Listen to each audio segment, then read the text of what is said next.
Hello and welcome back to another episode of the Better Basics Podcast, the least pretentious fitness podcast on the planet.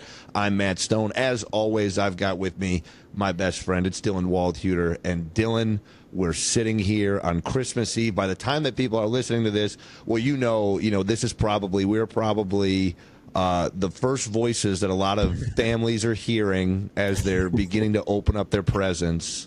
We've made it. Merry Christmas. Merry Christmas, brother. It looks like we're both sitting in a different spot today. Where are you? Yeah, Alternative Studios. I'm at the gym. We are leaving Christmas morning. Well, we have a flight leaving Green Bay, I think at like 6:30. We're heading out to Philadelphia. We're going out to Pennsylvania to visit Matea's family. And so, yeah, I'm just jamming in all the last minute clients, everybody that's trying to get a nice pump in before I leave and before the holiday festivities begin. You're still in your house. I can tell that. Yeah, I'm just trying out a new spot. I like it. It's nice. Yeah, did you notice this poster behind me is from the Josh Ritter show we went to in Austin, Texas? That was a great show. Yeah, so this is I think the Wi-Fi is a little better here. And just giving it a run, so we'll see how it goes. I love it. Okay, so we are going to do things a little differently here today. It's going to be a bit more of a free-form 2024 Better Basics year in review. This podcast has really been a huge part of our year, and we just wanted to take a minute to celebrate it, talk about the things that we enjoyed, some of the things that, we want to do different for next year, and just let the listeners know how much we appreciate them around this time of year. So, I guess, where do we start? The very beginning, I suppose. Yeah. When we set out to do this, it was really a long time coming. We'd been having these conversations for 5+ years, trying to navigate the things we're discussing on this podcast ourselves, and felt compelled to have these conversations more publicly with the goal of hopefully helping, regular people navigate the confusing world of health and fitness. And when we set out to do it, it was always about showing up and being consistent. And I think the thing I'm most proud of is this is episode 48, and we haven't missed a week. And so I think that's our commitment, and we'll continue to stick to that commitment. We have done limited to zero marketing of this podcast, right? It's definitely not been our strength up till this point. Our time has meant that, we show up once a week, we do some research in the background, and we deliver on a topic that we feel is important, and it's resonated with people, which I think is really cool. Lots of strong testimonials, people texting, calling, commenting, that we've helped them in some way, which really matters more than anything to us. I remember you and I sitting down talking about what it would mean to do this. And, in this first year I stated, if it helped one person, it would be worth my time. And looking through the Spotify metrics and hearing from people, we've certainly impacted more people than that, and that I think is really important to me, and I'm very proud of that. Yeah, we are never claiming to be experts, and I think that is one of the things that we've done really well. We are not, we're not at the cutting edge of any of the stuff that we're talking about. We're just guys who want to live regular, healthy lives, and we felt alienated by a lot of the conversations that were being had online in the health and wellness space, and we were guys that we were even motivated. We bought into some of these ridiculous health and wellness hacks and marketing BS supplements. You name it, we've tried it, and I really, I'm with you, man. It's not so much about any sort of vanity metrics, although, we'll talk about where we want the podcast to go. And I know both you and I have some lofty goals for it, but But right now, I think more than anything is just proving to ourselves, you and me, like being able to say every week, like, look at what we're doing. And if people decide to listen along the way, that's even better. And I'll tell you, I really, one of the highlights for me this year was like going out and people like bringing up things that they heard on the podcast, or a client coming into the gym and being like, "Oh, heard you talk about this on the podcast." People that I wouldn't even expect. You know that they're going to be the ride or die fans, the people that are there to support us just because they're our best friends. But to hear people, hear it coming from people that you wouldn't necessarily expect was pretty cool too.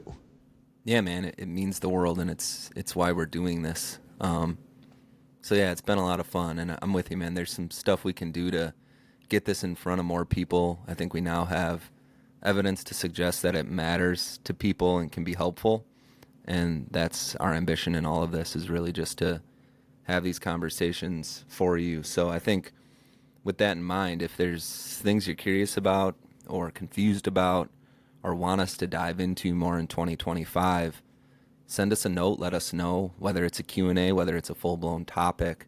There's a ton to kind of navigate in this space, and if you're on social media like all of us are, and your algorithm's set up to show you health and fitness related content, if you're anything like me, even still, you're just confused because there's so much misinformation out there.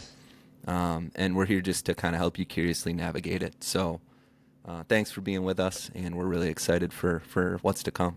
I saw a good one the other day. Yesterday, I opened up my Instagram, and there was one post these were back-to-back posts. Couldn't have been any better. An Element ad, just like stay salty AF, salt is great for you. And then the very next one was a medical medium video that was just titled, "Stop putting salt in your water." Oh man. And it just like it was just one of those like perfect moments where you could not have two opposite ends of the spectrum, but like if you listen to both of them, you're like, oh wow, this person really seems like they know what they're talking about. They both have science, they both have studies to back up what they're saying. And where does the truth fall? Like obviously somewhere in the middle. There's no black and white world, and we're just here to live in the gray. One thing that I thought would be fun is to talk about some of our favorite episodes that we've had over the year. Do you have a favorite episode in mind? Man, favorite episode. I mean, I love doing the What Say You Abouts. Those are always a ton of fun, and a lot of people seem to really like those. It's fun to kind of not prepare and just kind of talk off the cuff about the stuff that we're thinking about or seeing in the world of health and fitness. You go all the way back to the beginning, and I think our most listened to episode on Spotify by a lot was the top 10 things for getting started in health and fitness. So that clearly resonated with a lot of people, and I think that was a fun conversation and really is kind of a good place to start if you're getting back into health and fitness in 2025. Go back and listen to that episode. There's a lot of good tidbits in there for kind of being a guide for how you might approach your health and fitness into 2025. But man, a lot of good laughs, a lot of good conversations. So it's been a lot of fun.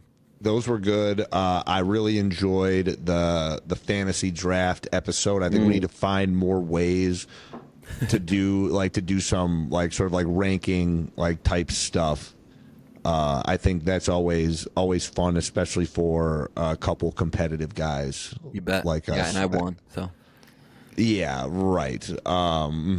We do still need. I mean, what we need is we need people to test those two, not just which exercises they're afraid of.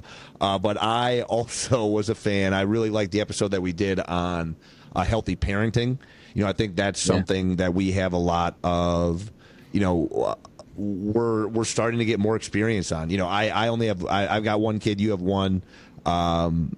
And certainly there are people around us with, a lot more that need help finding the balance of health and wellness while being a good dad or good mom. And I think there's a ton more that we can do, like in that realm, helping the parents figure out what they need to do to be like the happiest, healthiest versions of themselves. Yeah, the parents and the young people as well. I'm not sure how well we reach, Gen Z audiences, but I think they've kind of been left behind. And I've been really curious and interested in specifically the crisis of young boys. Scott Galloway talks a lot about it, and I'm a big fan of his podcast. And it sounds like a weird thing to say. I'm not here to suggest that like men have some disadvantage, right? Like clearly we've had a bit of a head start with regards to culture and society, but that's not necessarily true for younger men, younger than us. And I think it's something I want to dive into more because you're a dad of a boy, I'm a dad of a boy. And for those that don't know, in our core group of friends, there are Yeah, 10 children, 9 children, sure. and they're all boys. All of them. So it has this kind of personal implication as well that I think is really important, and we need to be figuring out ways to reach them and lift them up because they're having a tough go of it right now as it relates to, their dating life. I think a lot of them are just stuck in the basement vaping and playing video games. So Yeah. I mean, I think a lot of that has to do with stepping into their masculine, and that is that term, like, masculine energy has gotten such a negative connotation over the last, I don't know, like, I don't know if it's decades now or if it's just in the last handful of years, but that definitely has developed a negative connotation. And it's not so much about, obviously there is, positive masculine and negative, but it's about highlighting those positives, because a society without masculinity, there is no, there is no society. Same thing without femininity. You need the balance of both. That's why they both are meant to exist. And it seems like we are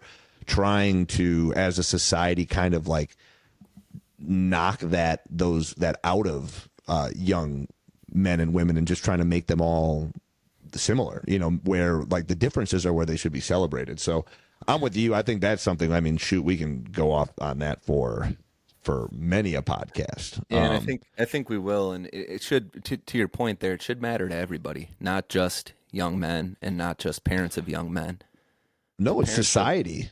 Society in general, man. There's nothing more dangerous than a poor, without opportunity for both dating and career, just struggling young man. They turn dangerous in many cases, which isn't necessarily true for girls in the same situation. They typically will channel that energy into their work or their family or their friendships, whereas it's not the case for boys and men. So yeah, man, I think it's something we should explore further, and we'll certainly talk about some more into 2025. But I think it might be worth you and I doing quickly just kind of a state of the industry, like this whole world of health and fitness and how we saw it in 2024 and how that might inform some of the stuff that we talk about into 2025. I mean, I think it's informed a lot of our conversations to date. But I was listening to Peter Attia the other day, and he said something really poignant that stuck with me a ton. And he said there's an epidemic of majoring in the minor and minoring in the major. And as it relates to health and fitness. And I thought that was so incredibly true and really at the heartbeat of what we're trying to communicate here. This is, I think, is true in health and fitness. It's true in life in general.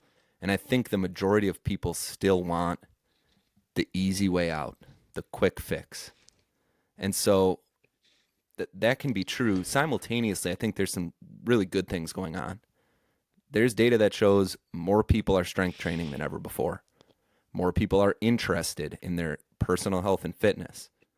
The problem with this majoring in the minor is that there's just so much misinformation and so many grifters out there that are taking advantage of this ambition in people.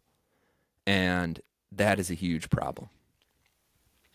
Yeah, when I think about that question, the state of the industry, my initial thought is negative, because of all of the misinformation there is out there, because of how easy it is for people to be deceived.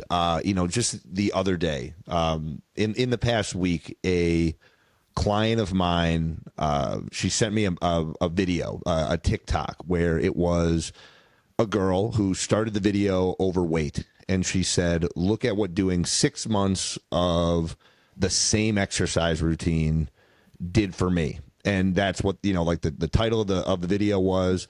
And it showed her, over the course of the 6 months. And she looked like a completely different person after. She went from overweight to really quite fit. And my friend, client, she said, this is really discouraging, because I've been working out so much longer than she has and don't have nearly the same results to show, like what's going on. And, it was very easy for me to say, listen, let's think about all the things that we don't actually know, all the potential behind the scenes things. It says 6 months. We have no idea how long that actually took. It says she did one workout. We have no idea how many workouts she actually did. It doesn't address her diet. It doesn't address her lifestyle. It doesn't address her mental health. It doesn't address how she feels about herself now. And so, but you see these videos, and they're oftentimes targeted at women to make themselves feel bad about themselves, so they buy a product. And that sucks. That I wish that I could just, any time that a video like that pops up, I wish that they would send it to me so I could tell them all the reasons why it's bullshit. But then I think about us with that response. I think about all the good voices out there. I was just listening to Kelly Starrett on Andrew Huberman, and he had so many just wonderful things to say about health and longevity and how much more there is to life than just getting jacked in the gym. How in order to actually the point of exercise should be to be able to translate it into the things we're doing in real life. I think about Ben Carpenter and all the awesome words that he has to say. I think that there are so many good voices out there in the fitness space, and so while there's always going to be the dark side, there are so many good voices out there right now. And so, I can't help but be optimistic and think that as long as we continue to spread our message, as long as we continue to stay positive and, rise above the BS line that there so clearly is drawn in the sand, the industry is going to be a better place than it was. Because there's more opportunity to call out those grifters. So while, part of me wants to just burn it all down, I think there's too much good happening to really be that bummed out by it. Yeah, you did a good job of turning a problem into a positive there. I'm going to now address the problem underlying that problem, which is okay, here we go. Which is that the algorithm will continue to reward the former, right? The negative. And I think one thing that people can do that I've started to try to do more that can flip that on its head some is when you see that shit that makes you feel bad or feels grifty, block it. Right. Curate your social media to feed you the things that are good so that the good starts to get better rewarded in those algorithms, so that the messages that these people you're talking about that are good are getting in front of more people. So I would encourage people to think about how you do that. Well, no matter the social media platform, the things that get engagement are going to continue to be promoted, and people are very reactionary to things that make them feel bad because it oftentimes, out of a negative, inspires them to do something, oftentimes the wrong thing. Yeah. Go ahead. Oh, I just think I love the idea of curating your algorithm, and it's something that I've practiced, but I guess haven't really verbalized before. But that's something that's worth spending some time, talking about it, and everybody should be thinking about that more. When we are on social media, what we are allowing to enter our bodies, and being, stronger stewards of like making sure that we're doing a better job of like figuring out what we're allowing into our bodies, and really by being diligent with that, with that reporting, with the, blocking, whatever, but just making sure that your feed is benefiting you. And it's never going to be perfect, because that's what the algorithm's meant to do. It's meant to show you like inflammatory stuff, but like you can help it. Yeah, man, social media and our interaction with it, I think into 2025 should be something we discuss more, because it is a core component of mental health and has some real negative impacts on people. There's really kind of three, I think, drivers for a lot of this misinformation. One you touched on, which is like this N of one prominence, where people love to talk about this thing they did and then suggest that because it worked for them, whether what they're sharing is true or not, that it's going to work for everybody. And that is never the case in health and fitness. Like, we're all so individual in the way that we respond to anything. So that's a huge problem. The other thing is there's just so much cherry picking of studies and data, a lot of times animal studies, or taking like specific ingredient compounds out of context and then extrapolating some causation out of it, all to convince you that something's wrong with you or to sell you on something to fix said problem. It's an epidemic. The one of the big things they like to do is draw causation out of correlation, right? So I was scrolling through Instagram the other day. I saw this Dr. Jessica Knurik, I think is how you pronounce her last name. Fantastic content, kind of cutting through a lot of the bullshit in the way that studies are interpreted. And you see this constantly. Like, that's where a lot of this credibility with these different health and fitness influencers comes from. And she talks about this correlation issue. So like an example would be, if you look at pool drownings from 1910 to 2020, they've increased at a very similar rate to nuclear energy production over the same time frame. So there's really tight correlation. On a line graph, the increases look almost the same. So does that mean that an increase in nuclear energy production is causing pool drownings? Of course not. But we love to make those causative claims out of correlation in health and fitness. I think the probably the most topical one right now is vaccines and autism, right? There's a strong correlation between their increases. But there's an equally strong correlation between organic food production and autism. So with correlation, we could claim that organic food causes autism just as easily as vaccines. So what's great about correlation, this isn't to say I'm against studying that topic further. Correlation should drive better studies to identify mechanisms that prove or disprove better causality to the best of our ability. Yeah, but this is one of the huge problems, is like there's so correlation between so many different things, and there's all these confounding variables. Ice cream sales and shark attacks.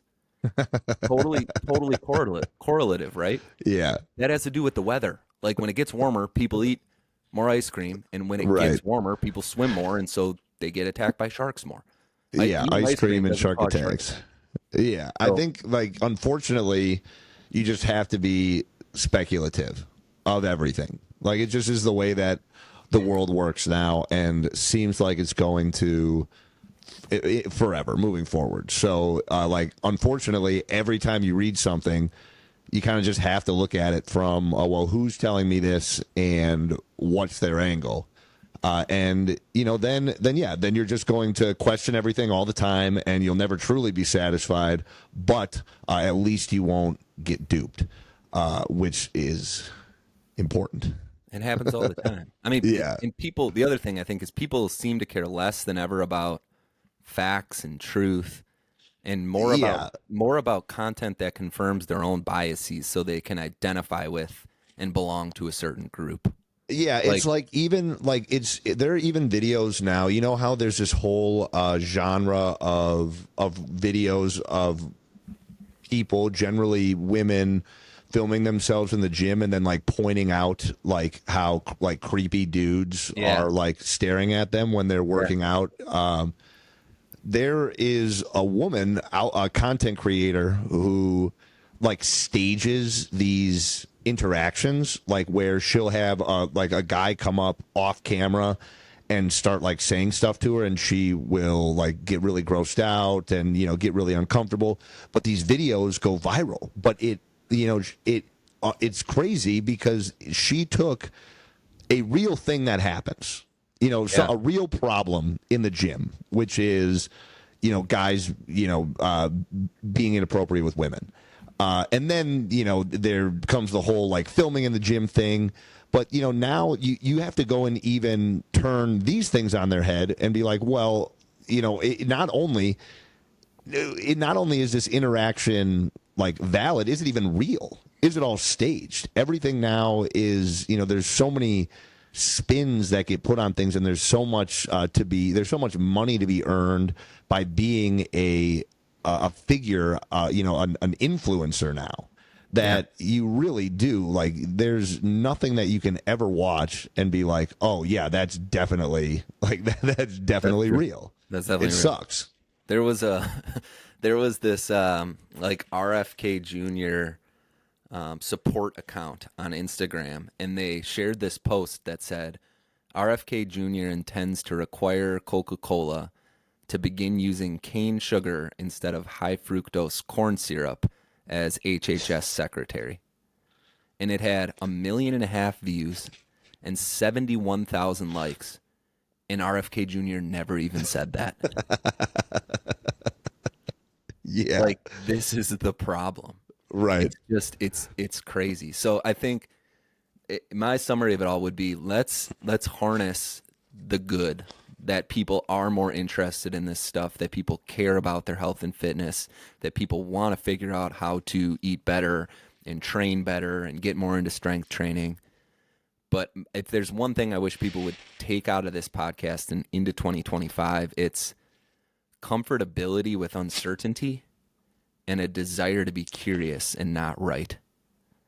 And I think if we carry that thread into how we interact with a lot of this information, we'll be better suited to navigate this together and get to a place where the things we're doing are actually helpful and actually matter. The other thing I would say is, what's the oath that like doctors have to take to do no harm? Is that the Hippocratic Oath? Hippocratic Oath, yeah. Man, I wish if you were on social media and you were talking about health and fitness, you should have to take the Hippocratic Oath. Like so much of this stuff is not only wrong, it's harmful. Right. And there's no accountability. None whatsoever. Yeah, I mean, there does need to be, maybe that's something that we can figure out how to be a part of, the police, the social media police, just calling out bullshit when we see it. Because like that's such it's such a wild business. It's insane.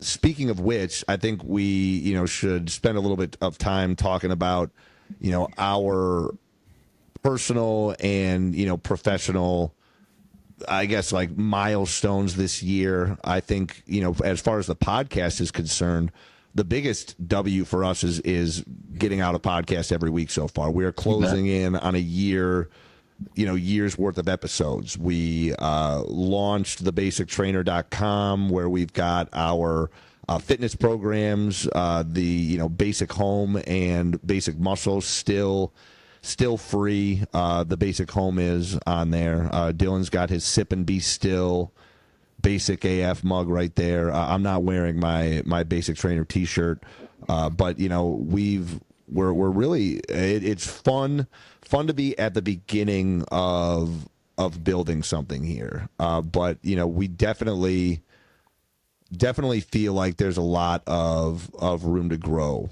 for the podcast. So I don't know.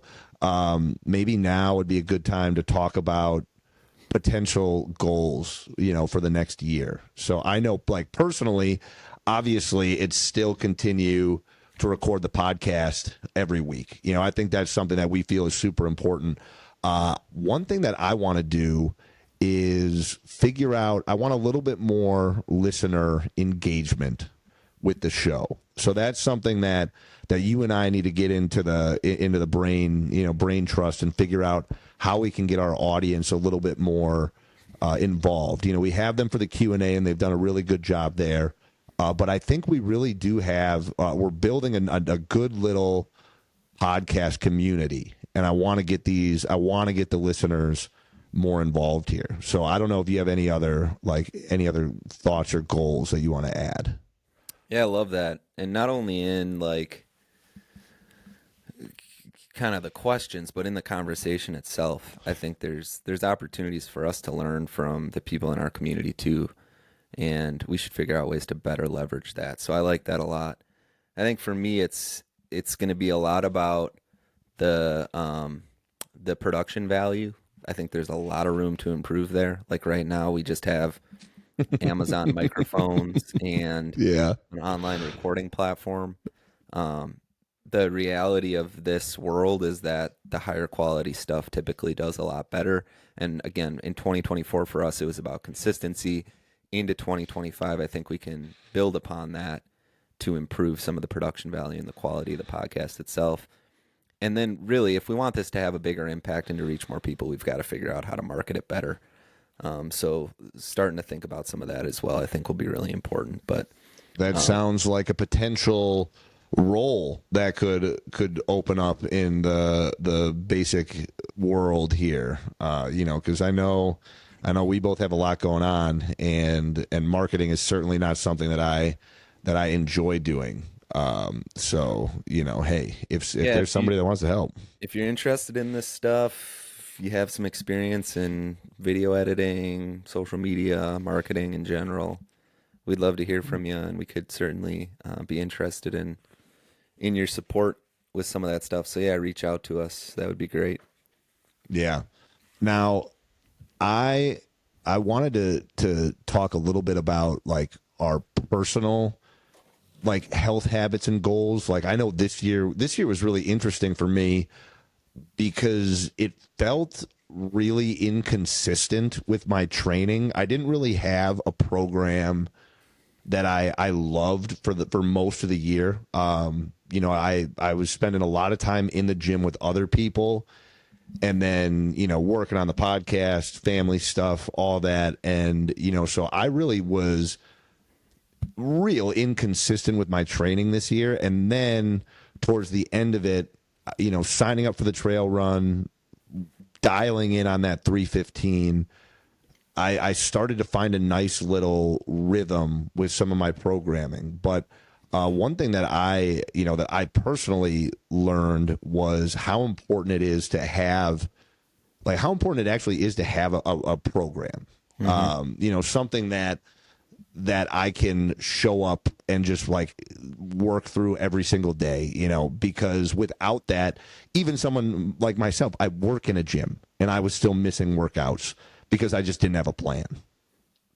Yeah, it's huge. It's massive. I hurt my back a little while ago and haven't really been able to do too much lower body training, very rehabilitative at this point in time, which has been good for me too. But even in this case where I can't really train lower body much, I still want to stay consistent with my training. And so I've programmed upper body, and I've programmed it. So I have basically a push day and a pull day. And, I do it every other day, every 2 days, but it's programmed. I'm logging it. And without that, I wouldn't be as consistent as I am, even in this kind of flux period where I'm kind of rehabbing an injury. So I'm with you 100%. I think it's critically important. I became a dad this year, so that's been priority one for me. And a lot of that is more survival, like survive and advance each day than anything else, especially in the first 6 months or so. But I've stayed relatively consistent with my programming, with my training because of programming. Like I've just figured out how to make the program fit the limitations of, my lack of sleep and some of these other things that have gotten a little bit off the rails to some degree. So it's been a pretty good year of training. I've certainly learned some things as we've gotten towards the back half of the year around making modifications to your training when you're sick and maybe taking it a bit easier, prioritizing, mobility and movement patterns a bit more. My ego maybe got in the way a little bit towards the end of the year. So I'm going to take that into 2025 for sure. But man, it's been fun being a dad and still figuring out ways to stay consistent with the training. At the end of the day, it's ultimately whatever you choose to prioritize. Like I understand that people are busy and overwhelmed, and parenting children introduces obstacles beyond anything I could have imagined before I had them. But if my child and my wife are priority one, figuring out how to keep my health and fitness within the top five has been critically important for me and grounding for me. Like the mental health benefits, the personal improvement that you get out of that, thinking about what that models for my son as he grows up are all things that I'm thinking about. So it certainly hasn't been my best year in terms of progress with regards to my training, and my diet has certainly not been as good as other years as the result of just being busier and having to probably eat out a little bit more than I'd like. But I think I still have the framework to get that back on track, and I'm still, as we always talk about, pursuing consistency over perfection. Yeah, so the two biggest takeaways for me, one was that doing something, it's like the less is more philosophy, where even when I didn't have consistent training, because I've set myself up for success, because I had been consistent, because I know what eating healthy looks like relatively, because I know how to work in the gym. I didn't really go backwards a ton, in a lot of ways. And that I think is super important to remember for people, because they think they start building these healthy habits, and especially around this time of year, the holidays, they always get so stressed out because they're going to be out of their routine, and this is going to be different, and they're going to be eating more and drinking more and all this stuff. And it's just, remember, like, you are going to have periods of structure. You're going to have periods where that structure isn't quite there, but it's just remembering where you want to go. And this is the second point, which I think is equally important, if not more important, is having a goal for yourself. The reason why, I think, like, the big reason for me that I kept going, in the gym, even when I didn't have a whole lot of structure, was because I had goals. At the beginning of the year, I decided I was going to bench 315. So that meant that if I needed to work out, I knew, well, at the very least, if I can just do some chest and back, then I'm going to be progressing towards this goal. And then signing up for, the trail run, it gave me a built-in excuse to do cardio. And, so I know that everybody is built a little different, and they might not need races on their calendar. They might not need, like a certain strength metric. But I think everybody should figure out a goal that they can set for themselves. And it should be a short-term, mid-term, long-term. You should have something that you are working for this month. You should have something you're working for this quarter, and you should have something that you're working for this year. And if you just have those goals in place, it just directs you. It's like your compass, making sure that you never get too far off track. Yeah, I love that. And that's a good tease for next week's episode, because we're going to do our little resolution. That's right. Goal setting for the new year episode. And I've got some things in mind for myself, which I'm curious to get your perspective on. So it'll be fun to talk about. Yeah, I think you and I are going to have, right now it's interesting. We are, for the first time in a long time, like, in very different places in, like, where we're going fitness wise, just because, I mean, like you said, you became a new dad. You had that kind of like injury setback. And I like want to kind of like take things to the next level. Yeah. So, but like both, it is going to be interesting, because I think there's going to be a lot of stuff that you're going to be focusing on that, like, I'm going to need to as well. So I think, it'll be really fun to see where we're at. I know I've got a couple things that I'm pretty excited about, that I can't wait to share with the listeners. Yeah, and when those times of, lack of structure come into place, to your point about goals, I think it's also really good to kind of define your foundations. Like, what are your big rocks? So that's what was kind of my guiding light through all this, right? Like, try to get my 8 hours of sleep, eat my 3 servings of fruit, 3 servings of vegetables, serving of legumes a day, prioritize my protein and fiber, prioritize strength training and movement. And by knowing that those are kind of the pillars of what good health means to me, that was my ambition every day. Try to get some good sleep, try to get my fruits and veggies, try to eat my fiber and protein, try to get stronger and ensure that I'm not sitting on my ass all day. And if I could stack more days where I achieved those ambitions than I didn't, by the end of the year I was going to be just fine, no matter what uncertainty or lack of flexibility was introduced. So I think we'll get into some of that next week too. But remember, like it's back to Peter Attia's point. Like let's major in the minors. We don't need to be. Let's major in the majors. Not major in the minors. Do not do that. Don't do that. We don't need to be majoring in the well, minors. Major in the major in the majors, and then after you've majored all the majors, do whatever you want with the minors. No, stop. No, Jesus. Funny guy. For those of you that don't know, Matt is an accomplished improv comedian. Yeah, something like that. The other thing I want to talk about from a personal point of view is, when I was in college, I had all these ambitions to have like these macro level impacts, and I got really into like environmental sustainability and specifically water, which is where I find myself now. And I worked in the world of corporate sustainability, specifically as it related to water, for about 6 years. And now I work with a startup doing wastewater treatment technology and trying to grow and scale that business. And I still have a drive and desire around those kind of global impact type things. But what I've found very rewarding over the last year and want to continue to give more to is figuring out more ways to help in the micro. And I think I would encourage everybody to think a little bit about that. Whether that's opening the door for somebody or smiling at somebody in the grocery store or whatever it is, or even things like this podcast where, it doesn't really matter how many people it reaches so long as it reaches somebody and helps them in some way.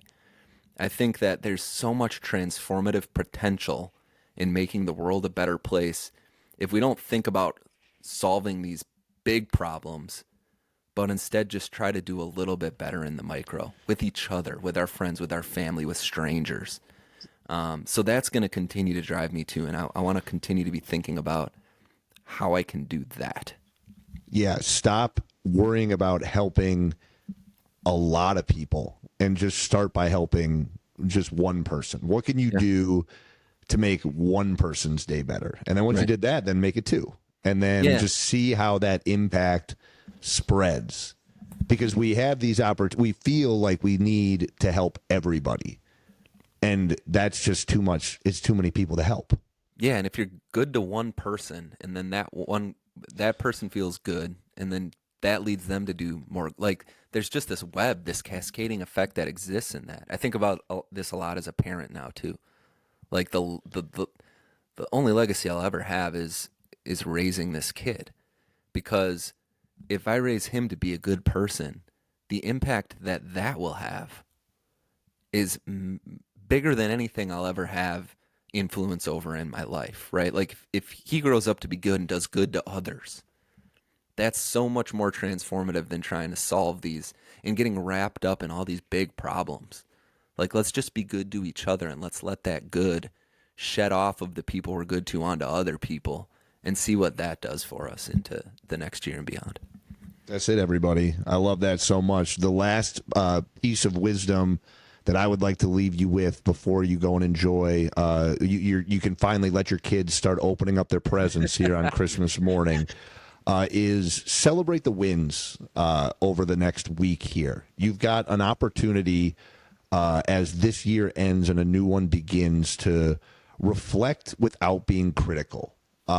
Too often people shy away from this time of year because they think of all that they didn't accomplish or all the ways that they may have fallen short or all the successes that they had that might just not have been big enough. Enjoy the wins. You did so much this year if you just stop and think about it. and then you can use that energy to create some real actionable goals for next year and things that are going to not just eat her out as your motivation does, but things that are really going to define who you become over the next year. But it all starts with celebrating the wins. And so please, please, please take some time to do that before we get into 2025. And we will see you next week. Well, actually, Dylan, so we are going to have one more episode. We're going to release an episode on New Year's Day. And that is going to be perfect. It's going to be our anti-New Year's resolution episode where we're going to talk about our goals and then, probably do a little poking fun at the traditional stereotypes that surround this time of year. But Dylan, well, actually, here before we wrap, is there anything else that we need to share with the people besides obviously saying thank you? Just another thanks, man. I think you summed it up really well there.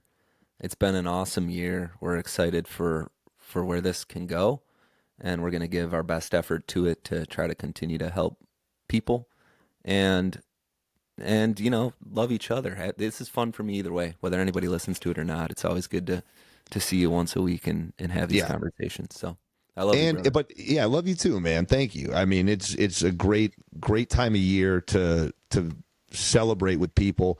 And if you do enjoy this podcast, just share it with one person that you think might enjoy it as well. That really goes such a long way for us because like Dylan just said, it doesn't matter if anybody listens to it. This is a great experience for both of us. But man, yeah, if more people listen, that's all good. So instead of bumming you guys out with a sad song banger to lift with, Dylan, what say we end with a little Christmas tune? Let's each do it. What's your favorite Christmas song? I actually have two. You go first. Then I'll get two as well. Okay. I'm gonna go with my favorite classic and then my favorite newer Christmas song. I like that. Yeah. Okay. So my favorite Christmas song of all time is Christmas song by Nat King Cole. How's that one go? That's what it's called, right? Chestnuts. A Christmas song?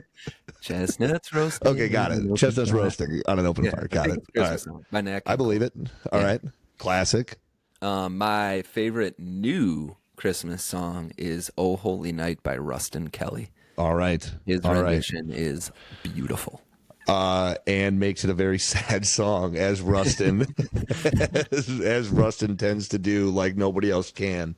My favorite Christmas song is A Fairy Tale of New York by the Pogues. And if you missed it, Hozier did a rendition on Saturday Night Live this past week that was bonkers. I saw it. It was really good. And then the other one, this one is a little less known, just a fun one. It's called Drummer Boy by Titus Andronicus. They do the Christmas story to the tune of Piano Man. It is a must listen. Yeah, it's a banger. I had you pegged for Grandma Got Run Over by a Reindeer. Not my favorite. Favorite. No. I'm a Christmas Donkey fan more than a Grandma Got Run Over by the Reindeer. Fair enough. All right, everybody. We love you so much. We'll see you next time. Oh, yeah.